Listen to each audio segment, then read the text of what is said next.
Hormuz జలసంధి దగ్గర Indian షిప్లపై Iran attack చేసింది. హార్మూజ్ జలసంధి దాటేందుకు ప్రయత్నించిన నౌకలపై కాల్పులు జరిపి వెనక్కి పంపింది. ఈ విషయాన్ని ఇరాన్ అధికారిక మీడియా ధృవీకరించింది.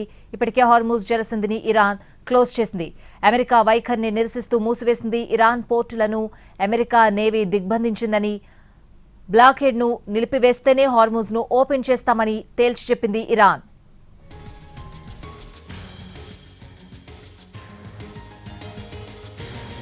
హార్మూజ్ ఓపెన్ చేస్తామని ప్రకటించి 24 గంటలు గడవక ముందే మళ్లీ క్లోజ్ చేసింది ఇరాన్. అమెరికా వైఖరిని నిరసిస్తూ హార్మూజ్ను మూసివేసింది. అమెరికా తన వాగ్దానాన్ని ఉల్లంఘించిందని, తమ పోర్టులకు వచ్చి వెళ్లే నౌకలను అడ్డుకుంటోందని మండిపడింది ఇరాన్. అమెరికా నేవీ బ్లాకేడ్ను నిలిపివేస్తేనే హార్మూజ్ ఓపెన్ చేస్తామని తేల్చి చెప్పింది. ఇరాన్ శాశ్వత సీజ్ ఫైర్ కు ఒప్పుకునే వరకు బ్లాకేడ్ కొనసాగుతుందని ఇప్పటికే ట్రంప్ ప్రకటించారు. అవసరమైతే దాడులు సైతం చేస్తామని హెచ్చరించారు.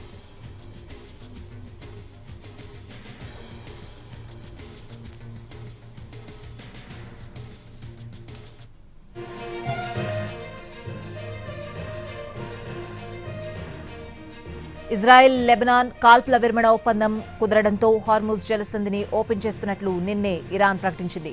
సీజ్ ఫైర్ కొనసాగేంత వరకు హార్మూజ్ జలసంధి తెరిచే ఉంటుందని తెలిపింది. అన్ని వాణిజ్య నౌకలకు అనుమతిస్తామని చెప్పింది.